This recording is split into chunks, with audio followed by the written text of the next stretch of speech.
Time now on a Monday for our newsmaker, binge drinking. A serious problem not only here in our country, but really all around the globe. The consumption of numerous drinks over a short period of time, often with the sole intent of getting drunk. It often leads to death. Recent example, the 17-year-old daughter of the U.S. ambassador to Thailand fell to her death from a 25th floor Manhattan apartment last week using a fake ID. She had been drinking heavily for hours before that fatal fall. Joining me live from the newsroom now is Dr. Johanna O'Flaherty, Vice President Treatment Services at the Betty Ford Center in Rancho Mirage. Dr. O'Flaherty herself celebrating 30 years of personal recovery. Doctor, good to have you with us. How are you? I'm well, thank you. The problem of binge drinking is certainly nothing new to us. It goes back long before I was able to reach up over the bar. Is it a problem, in your opinion, that is becoming worse in our country? I actually think it is because it's so accepted. It's accepted as a sort of a part of the initiation, particularly into some of the college dorms, and unfortunately at tragic outcomes. And, you know, binge drinking is never safe.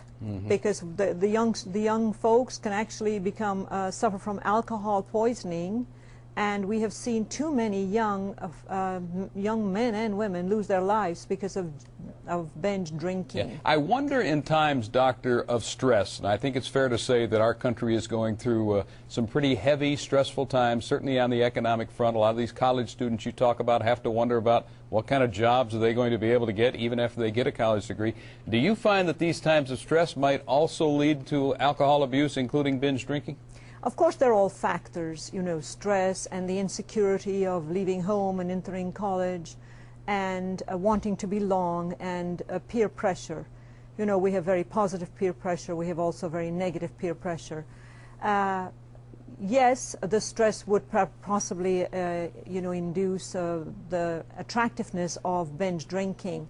However, I would not want to romanticize in any way binge drinking. It is always dangerous. Yeah. Can you break this down at all, Doctor, as to gender? I would think that perhaps more men, more boys, if you're talking about college kids, are likely to binge drink than women, right or wrong? Well, actually, the statistics does not show that. There's some alarming statistics from all female colleges.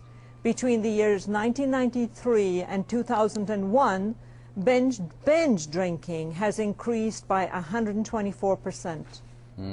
And when you talk about binge drinking, a lot of people sitting there wondering, oh, wait, if I have 2, 3, 4 drinks, but there's really not a set number. I mean, it depends on the person, I'm sure, right? A lot of this binge drinking, particularly with young adults at college age and entering college, they go out and do binge drinking or do binge drinking in the fraternity homes specifically to become intoxicated, to get drunk. That is their goal. Do you see any indication that one who takes part in binge drinking, say as a college student or in early 20s, are they more or less likely to become an alcoholic as they progress through life? Not all of them, no. There's a small percentage of them that will have a genetic vulnerability because there's alcoholism in their family, but not all of them. This can really just be a transitional stage. There's many individuals that have participated in binge drinking, and we would say less than you know, normal drinking in during their college years, and they did not indeed end up having the disease of alcoholism or addiction. Okay, well, it certainly is a terrible problem, and sadly many of these binge drinkers then get behind the wheel of a car, and we know what can often result there. Dr. Johanna O'Flaherty, Vice President Treatment Services, Betty Ford Center, thank you for being with us. You're welcome, thank you. Scott Hennessy, as we said earlier, back